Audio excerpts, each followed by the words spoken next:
Good evening. मैं अमन sir आप सबका आपके अपने चैनल इंग्लिश फाउंडेशन कोर्स में एक बार पुनः स्वागत करता हूं। मेरे प्यारे विद्यार्थियों, कल की क्लास नहीं हो पाई तो उसमें मेरा कोई दोष नहीं था, क्योंकि मेरे पड़ोसियों का भी कोई दोष नहीं था, क्योंकि पड़ोस में कल शादी थी और शादी थी तो सिंपल सी बात है कि म्यूज़िक बज रहा था और ये क्लास है, म्यूज़िक की क्लास तो है नहीं।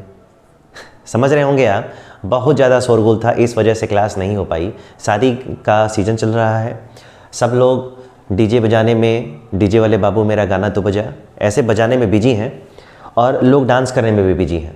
उसी में बीच बीच में एक दो दिन नागा होता रहेगा, कोई इशू नहीं है। लेकिन आज की क्लास हम लोग एक बहुत ही इम्पॉर्टेंट कॉन्सेप्ट को लेके शुरू करेंगे। आज हम समझने की कोशिश करेंगे ऑल और होल में डिफरेंसेस क्या होता है।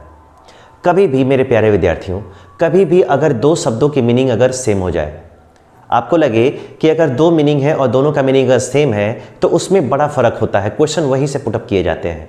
जैसे अगर ऑल का मतलब मैं बोलूँगा सभी या संपूर्ण, तो होल का भी मतलब होता है सभी या संपूर्ण। तो आइए ज़रा चेक करने की कोशिश करते हैं कि ऑल और होल में फ़र्क कितने का है। ठीक है दोस्तों, मैं आपको समझाऊँ, अगर आपको बताऊँगा कि यहाँ पे ऑल और होल, तो इन दोनों का मतलब होता है, ऑल का भी मतलब होता है दोस्तों सभी, ठीक है, या इसका मतलब होता है संपूर्ण। क्या होता है? संपूर्ण। और होल का भी यही मतलब होता है। यानी अगर आप बात करना चाहोगे ऑल के बारे में तो ऑल का भी मतलब वही होता है जो होल का मतलब होता है। लेकिन आज हम डिस्कस करने की कोशिश करेंगे और कॉन्सेप्ट को बताने के साथ मैं आपको क्वेश्चन भी कराऊंगा। 10 क्वेश्चन मैं कराऊंगा पहले कॉन्सेप्ट पे, ठीक है। तो कॉपी पेन के साथ बैठेंगे, ताकि आप एक एक अंतर को क्या कर पाएँ, समझ पाएँ। बेसिक इसमें दो डिफरेंसेस होता है। बेसिक तरीके से अगर देखें आप तो इसमें दो डिफरेंसेस होते हैं और दोनों डिफरेंसेस पे कितने का फ़र्क पड़ता है वो ज़रा मैं आपको समझाता हूँ। सबसे पहला यहाँ पे जो डिफरेंस है, अगर दोस्तों यहाँ पे कभी आप लिखना चाहोगे ऑल, तो ऑल के बाद आपको यहाँ पे आर्टिकल लगाना पड़ता है द।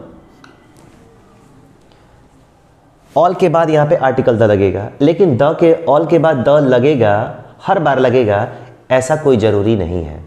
ऑल के बाद द हो भी सकता है, नहीं भी हो सकता है, ठीक है।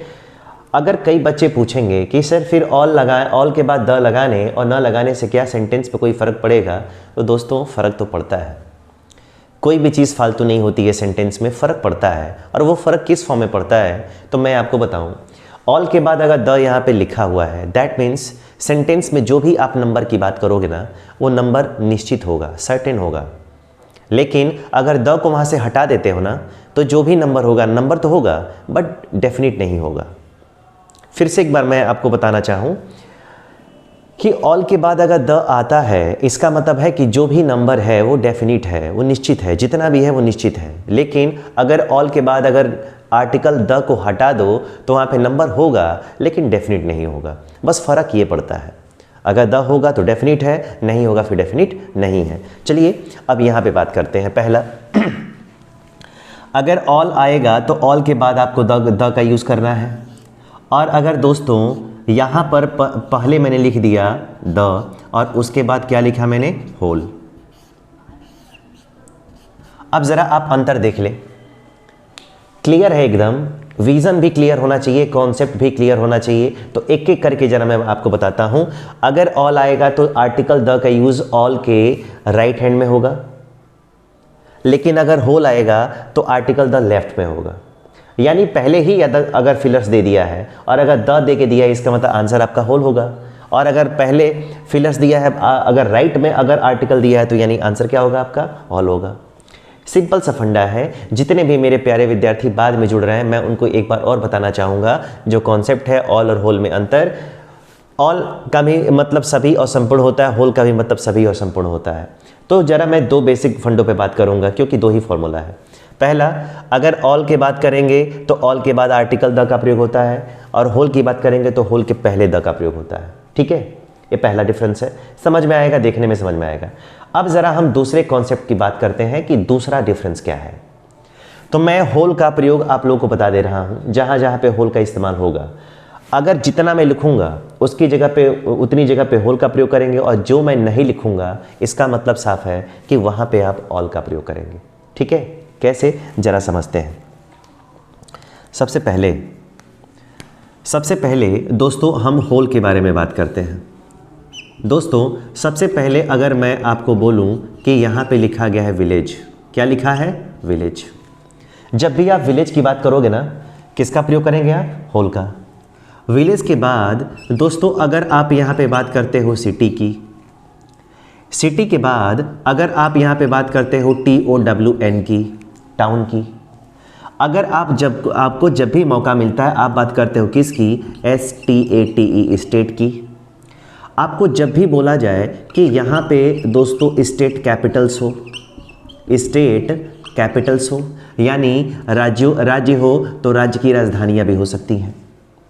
अगर यहाँ पे मैं आपको बात करूँ कि यहाँ पे हो दोस्तों यूनियन, उसके बाद हो यहाँ पे टेरिटरीज़ यूनियन टेरिटरीज़ यानी UT, यानी केंद्र शासित प्रदेशों के बारे में जब भी बात हो। अगर मैं आपको यहाँ पे बोलूँ कि आप यहाँ पे बात कर रहे हो, यहाँ पे आप बात कर रहे हो COUNTRY, कंट्री की, ठीक है दोस्तों। एक बात बहुत ही स्पष्ट तरीके से याद रखना, हम होल का इस्तेमाल पढ़ रहे हैं, ऑल के बारे में मैं आपको पढ़ाऊंगा भी नहीं, आप सारा क्वेश्चन कर लोगे, लेकिन उसको देखने का तरीका आपको क्लियर कट आना चाहिए। जब भी आपको विलेज आएगा सेंटेंस में, और वो विलेज का नाम भी हो सकता है, नहीं भी हो सकता है, वो डायरेक्ट विलेज किसी का नाम नहीं होता है, लेकिन आप अपने गांव का अगर नाम लिख दो तो भी वो विलेज ही होगा ना, नहीं लिखोगे तो भी विलेज है।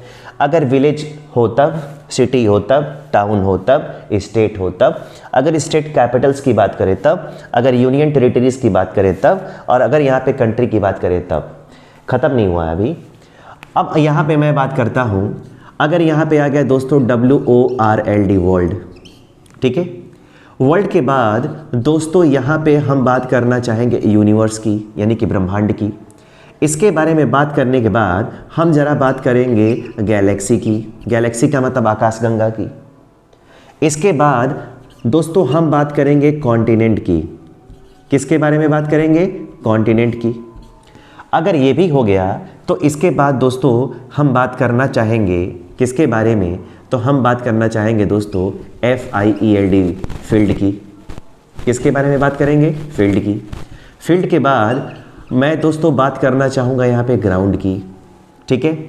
यहाँ पे दोस्तों मैं बात करना चाहूँगा PARTS, पार्ट्स ऑफ बॉडी की। किसके बारे में बात करेंगे? Parts of body.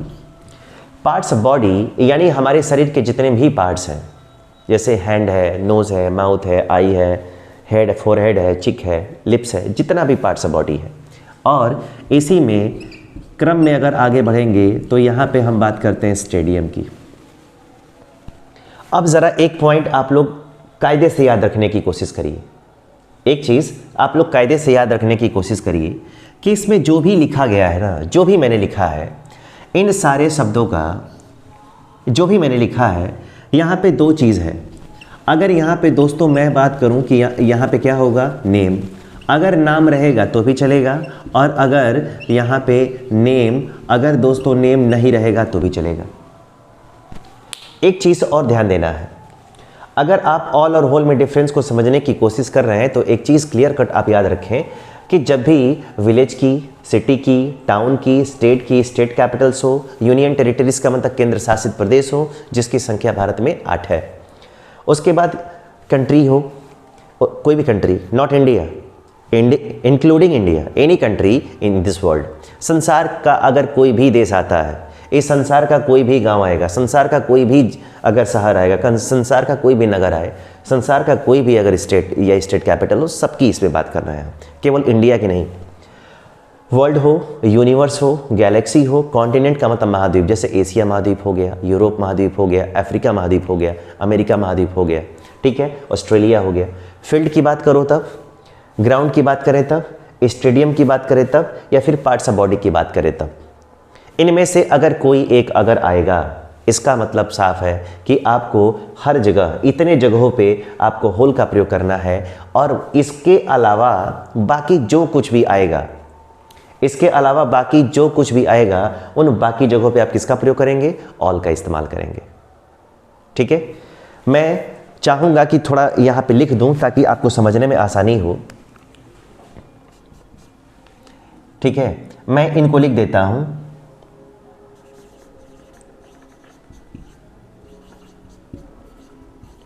इनको छोड़कर बाकी सभी जगहों पर ऑल का प्रयोग होगा।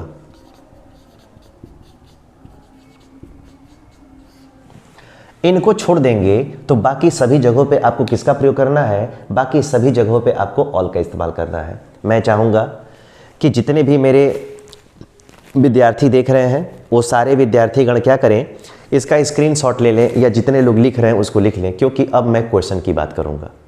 अब मैं आऊँगा तो आपको क्वेश्चन कराऊँगा, सिखाऊँगा कि हाँ कैसे इस्तेमाल होता है। ठीक है, मैं 2 सेकंड के लिए आप लोगों के साइड में जाता हूँ, तब तक बाकी सारे लोग स्क्रीनशॉट ले लेंगे। जो लोग लिख रहे होंगे वो बहुत अच्छा काम कर रहे हैं। ठीक है, पढ़ाई और मज़े लेने दोनों में फ़र्क होता है। और हाँ, जितने लोगों ने अब तक वीडियो को शेयर नहीं किया है वो शेयर ज़रूर करें, लाइक करें ना करें, शेयर ज़रूर करें और सब्सक्राइब भी ज़रूर करें। ठीक है, 2 सेकंड।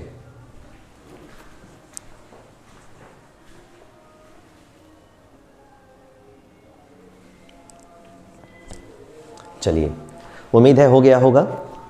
अगर हो गया है दोस्तों, मैं आगे बढ़ता हूँ। अभी मैटर शांत हुआ था, आप लोग देख रहे होंगे अभी भी म्यूज़िक वगैरह सुनाई दे रहा है, क्योंकि अभी कार्यक्रम चल ही रहा है। ठीक है, वैसे ही चलता रहेगा, बीच बीच में हम लोग अपना काम निकालते रहेंगे।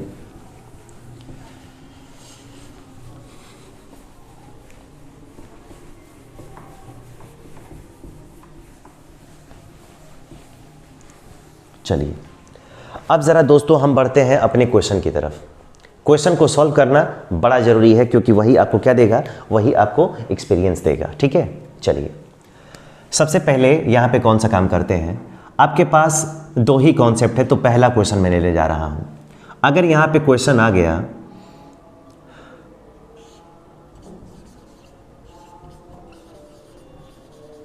The students have gone to school, ये पहला क्वेश्चन है। आप सबको पता है कि आपके पास ऑप्शन के रूप में क्या है। ठीक है, ये बताने की जरूरत नहीं है, ऑल और होल। अगर यहां पे क्वेश्चन आ गया दूसरा, द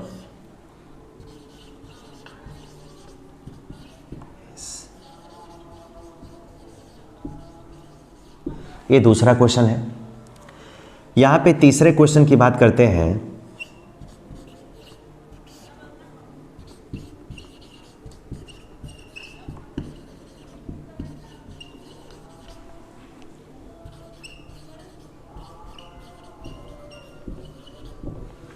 ये तीसरा क्वेश्चन है। अब ज़रा मैं बात करता हूँ 4 नंबर पे।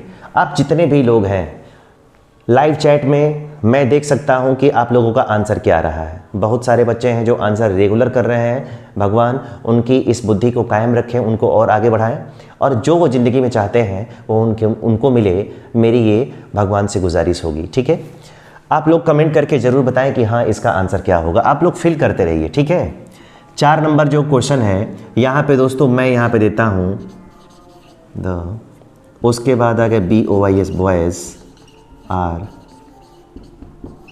Going to do their duty. ये आपको 4 नंबर की क्लास है, 4 नंबर का क्वेश्चन है। अब ज़रा आता है 5वां क्वेश्चन। पहले क्वेश्चन यहाँ पे आ गया दोस्तों, यहाँ पे आ गया द, उसके बाद आ गया ऑफ, उसके बाद आ गया बिहार, उसके बाद आ गया was, full of MISTRY mystery. ठीक है, अब ज़रा यहाँ पे छठा क्वेश्चन जा रहा है, छठा क्वेश्चन।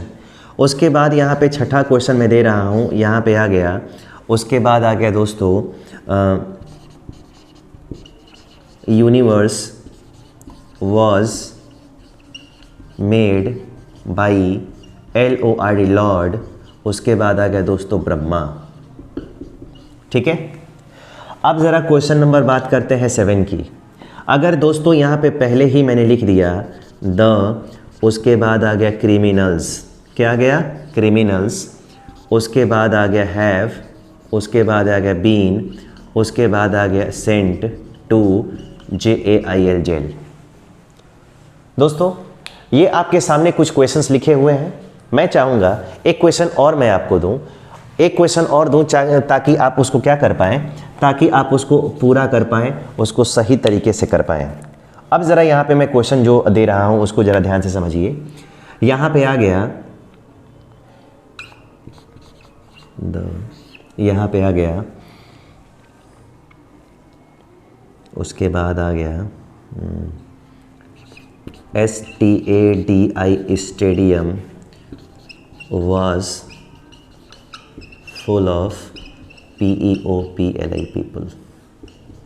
ठीक है मेरे प्यारे विद्यार्थियों, अब ज़रा आपके सामने 8 क्वेश्चन है और इस 8 क्वेश्चन को आप लोग भर के आप लोग पर्याप्त एक्सपीरियंस ले सकते हैं कि कहाँ पे आपको ऑल भरना है, कहाँ पे आपको होल का प्रयोग करना है। अगर पहला आपको कॉन्सेप्ट याद होगा, अगर आपको पहला कॉन्सेप्ट याद होगा तो मैंने बताया था कि अगर पहले आर्टिकल पे चेक करते हैं, अगर आर्टिकल द का इस्तेमाल किया गया है, अगर आर्टिकल द का इस्तेमाल किया गया है मतलब क्लियर है। अगर आर्टिकल द है इसका मतलब है कि पहले क्या भरेंगे, ऑल भरेंगे। अगर आर्टिकल ही पहले आ गया है इसका मतलब होल भरेंगे, ये भी बात है। तो आप लोग चेक करके बता सकते हैं। अगर पहले वैसे भी यहाँ पे अगर स्टूडेंट्स, तो जितने भी लोग हैं, देखो प्यारे छात्रों, इस क्वेश्चन को 3 तरीके से हल कर सकते हैं। एक क्वेश्चन को 3 तरीके से समझाया भी जा सकता है और आप समझ भी सकते हैं अलग अलग तरीके से। अगर मैं बोलूं कि जहां पे होल का इस्तेमाल होगा वहां पे helping verb life time singular form में होगी और जहां पे ऑल का इस्तेमाल होगा वहां पे लाइफ टाइम प्लूरल फॉर्म में होगी। तो यहाँ पे आप देख सकते हो कि हेल्पिंग वर्ब भी प्लूरल फॉर्म में है। ठीक है, तो उसको भी देख के आप इस्तेमाल कर सकते हैं कि ऑल होगा। जहाँ पे इज है इसका मतलब आप देख के क्या भर सकते हो, होल का प्रयोग कर सकते हो। तो ये भी तरीका है। अगर यहाँ पे राइट में द का इस्तेमाल किया गया है इसका मतलब है कि आपको यहाँ पे क्या भरना चाहिए, यहाँ पे भरना चाहिए ऑल। और अगर द पहले आ गया इसका मतलब है आपको यहाँ पे क्या भरना चाहिए, होल भरना चाहिए। वैसे भी यहाँ पे वर्ड है। अगर दूसरा, पहला दूसरा, अगर तीसरे क्वेश्चन की मैं बात करूं तो जब भी पार्ट्स ऑफ बॉडी, जब भी पार्ट्स ऑफ बॉडी आएगा सिंगुलर है इसका मतलब है कि यहाँ पे क्या होगा। और वो वैसे भी द पहले दिया गया है इसका मतलब है अगर जहाँ पे होल रहता है उसी के पहले आपको आर्टिकल द का प्रयोग करना होता है। ठीक है, ये भी हो गया। फिर यहाँ पे बात करेंगे द राइट में आ गया, तो जब भी द राइट में आएगा आपका आंसर क्या होना चाहिए, आपका आंसर होना चाहिए ऑल। और ऑल आएगा तो बॉयज़ प्लूरल है, ये भी प्लूरल है। आसान कितना है ज़रा देख के बताइए। जितने लोगों को इंग्लिश लगता होगा कि नहीं इंग्लिश टफ है, तो टफ कुछ नहीं है, कुछ टफ नहीं है, बस आपने उसको पढ़ा नहीं है। जिस दिन आप लोगों ने पढ़ना शुरू कर दिया उस दिन से सारी चीज़ें एकदम क्या है, आसान है। अगर यहाँ पे आ गया द, इसका मतलब है दोस्तों पहले ही है और वैसे भी बिहार है और यहाँ पे वॉज है, इसका मतलब है कि जब भी हम स्टेट की बात करेंगे इसका मतलब है हमारा आंसर क्या होगा, हमारा आंसर होगा होल। क्या होगा, होल होगा। अगर जब भी यूनिवर्स की बात करेंगे और वैसे भी द पहले ही आ गया है इसका मतलब यहाँ पे आंसर हमारा क्या होगा, आंसर हमारा क्या होगा, होल होगा। ये भी देख के बता सकते हैं। अब ज़रा लास्ट 2 क्वेश्चंस, जितने भी लोगों का कॉन्सेप्ट क्लियर नहीं हुआ हो मैं उन सारे अपने प्यारे विद्यार्थियों से बता दूं कि अगर डाउट आ रहा हो कि नहीं सर थोड़ा सा और कन्फ्यूज़न है, ठीक है, तो मैं आपको बता दूं कि ये जो लास्ट वाले 2 क्वेश्चन है ना उनको आप बारीकी से देखने की कोशिश करिए। जैसे देखेंगे वो सारी की चीज़ें अपने आप क्लियर हो जाएंगी। आप यहाँ पे ध्यान से देखो, यहाँ पे द जो है वो राइट में आया है और यहाँ पे द पहले ही दिया गया है। तो जब भी वो राइट में आ रहा हो यहाँ पे आंसर क्या होगा आपका, यहाँ पे आंसर आपका ऑल होगा। और जैसे ही पहले आ गया ना आपका आंसर क्या होगा, आपका आंसर होल होगा। तो ये चीज़ें हैं जिसको देख के आसानी से ये पता लगाया जा सकता है कि कहाँ पे ऑल और कहाँ पे होल का हम इस्तेमाल करेंगे। मेरे प्यारे विद्यार्थियों, उम्मीद करता हूँ कि ऑल और होल में जो भी डिफरेंसेस है आपको समझ में आया होगा। और अगर समझ में आया होगा तो आई फर्मली रिक्वेस्ट यू, मैं आपको बड़ी दृढ़ता से एक रिक्वेस्ट करना चाहता हूं कि स्क्रीनशॉट लेने से बड़े बेहतर है, उसको केवल वीडियो मान के देखने से अच्छा है उसको कॉपी पेन के साथ बैठिए, कॉपी पेन के साथ बैठे हैं, ठीक है, स्क्रीनशॉट लेके ज़रा मेरे को भेजिए कि हाँ आप पढ़ रहे हैं। और ऑल और होल में डिफरेंसेस समझ में आया, ये कमेंट करके चाहे मेरे व्हाट्सएप नंबर पे ज़रूर बताने की कृपा करें कि हाँ सर समझ में आया है। इस कॉन्सेप्ट के साथ आज की क्लास में यहीं स्टॉप करूँगा। जितनी भी आपके पास प्रैक्टिस बुक है, जो मैं पढ़ा रहा हूँ, केवल उसमें उस क्वेश्चन को चुन के आप सॉल्व करिए, तब जाके आपका कॉन्फिडेंस का लेवल बढ़ेगा और तब जाके आपको पढ़ने का मज़ा कुछ और आएगा। ठीक है, वीडियो अच्छी लगी हो तो लाइक करना, शेयर करना, अपने फ्रेंड्स के बीच शेयर करिए, सब लोग अपना इसको स्टेटस लगाएं, तब जाके ये और इम्प्रूव करेगा। लोगों को बताना पड़ता है आपके अंदर क्या है, सामने वाले को बताना पड़ेगा, तब जाके आपकी क्वालिटी को कोई परखेगा, नहीं तो परखने वाला नहीं है, क्योंकि ये देश बहुत बड़ा है, आबादी वाला देश है। ठीक है, अगर अच्छा लगा हो तो वीडियो को लाइक करना, शेयर और सब्सक्राइब करना बिल्कुल भी ना भूलिएगा। इन्हीं शब्दों के साथ मैं आप सभी विद्यार्थी गणों को बहुत बहुत धन्यवाद देता हूँ। शुभ रात्रि एंड गुड नाइट।